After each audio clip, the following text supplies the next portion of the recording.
যে যারা বলে যে বিয়ে করেছি মা বাপের মায়ের খেদমত করবার জন্য, মা বাপের খেদমত করার জন্য বিয়ে করেছি, কোন কোন পুরুষ এরকম বলে, রাজশাহীতে বলে এরকম।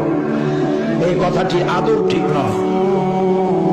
আপনার বউ কোন ঠেকা পড়ে নাই আপনার মা বাপের খেদমত করা, তার জন্য আপনার মা বাপের খেদমত করা আপনার বউয়ের জন্য ফরজ নয়, ওয়াজিব নয়, দায়িত্ব।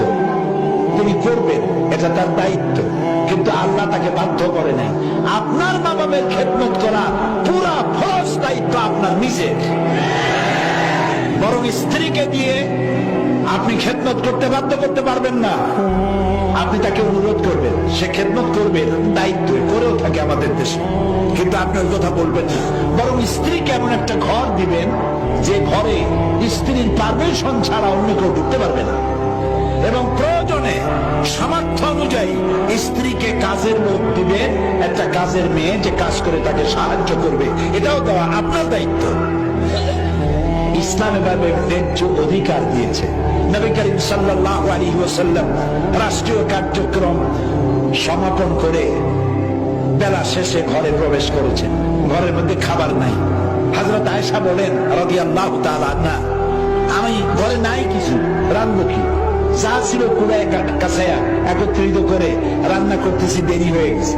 রাসূল ক্ষুধার্ত, ঘরে ঢুকে আমার দিকে রান্না হয় নাই এই দৃশ্য দেখে ভ্রু কুঞ্চিত করেন নাই, মুখ মলিন করেন নাই, চোখ মোটা করেন নাই, আমাকে ধমক দেন, বরং আমার কাছে বসে আমার রান্নার কাজে আল্লাহ রাসূল বিশ্ব নবী আমাকে রান্নার কাজে সহযোগিতা করেছে। এটার নাম ইসলাম। চিরকাল আপনার বউ আপনার জামা কাপড় সাফ করবে আর আপনি একদিনও বউ শাড়িটা ধুয়ে দেবেন না, এটা হয় না। চিরকাল আপনার বিছানা সে গুছায় দেবে, আপনি বিছানাটা একদিনও গুছাবেন না, এটা হয় না। চিরকাল আপনাকে রান্না করবে, রান্না করে দেবে, আপনি একদিনও চুলার কাছে গিয়ে বউয়ের ঘামও মুছায় দেবেন না, রান্নাও সহযোগিতা করবেন না, এটা হয় না। এটার নাম ন্যায্য অধিকার। তার ন্যায্য অধিকার থেকে আদায় করেন।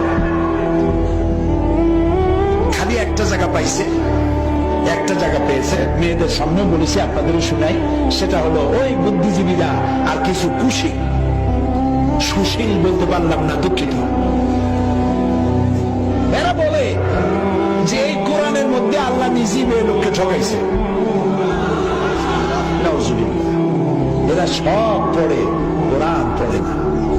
এরা রবীন্দ্রনাথ পড়ে, বিমল মিত্র পড়ে, বঙ্কিম পড়ে, শরৎ পড়ে, সব পড়ে, কিন্তু কোরআন পড়ে না। আমি কিন্তু আপত্তি করছি না রবীন্দ্রনাথকে পড়তে, আমি রবীন্দ্রনাথকে নিজে পড়েছি। রবীন্দ্রনাথের 2 বিঘা কবিতা পড়ে আমি কেঁদেছি, তার কাবুলিওয়ালা বই পড়ে আমি কেঁদেছি, শরতের সব রচনা বলি আমি পড়েছি। বঙ্কিমের এমন কোন বই নাই যা আমি পড়িনি। পড়তে তো কোনো নিষেধ নেই, অশ্লীল না হলেই হলো। তা আপনি তো আগে এইটা পড়বেন। এটা কি বলেন? এটা কি? এই মৌলিক জ্ঞান যদি আপনার ভেতরে থাকে তাহলে কোন বই পড়ে আপনি বিভ্রান্ত হবেন না। এটা গাইডলাইন আপনাকে দেবে। এই বুদ্ধিজীবী এবং কুশীলরা ওরা বলছে যে নারীকে আল্লাহ ঠকাইছে। কেমনে?